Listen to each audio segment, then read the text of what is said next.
қаласаң, шаршауыңды басайын. Бүгін қой сойғанбыз. Соған өзім жаңағы қағаздай қып жұп-жұқа бір қамыр елеп, ет асқан жайым бар. Қамырдың бетінде еттері үлпілдеп, майлары бүлкілдеп тұр.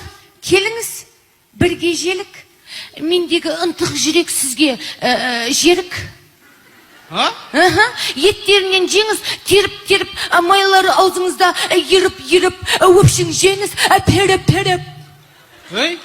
Мен де палау істеп едім. Күріштерін шашыратып, бетіне мейіз сап, горох-парохтарын араластырып, бетіне петрушка, укроптарын бит сеуіп, Ташкентке ғой. Мен де лағман созғам. Тұздығына лавар жапырағын, чили помидорын, болгары бұрышын, ет сиырдың жамбас етін қақтап қосып, гойру ғой, ұйғырский. Ұйғырский жеймін.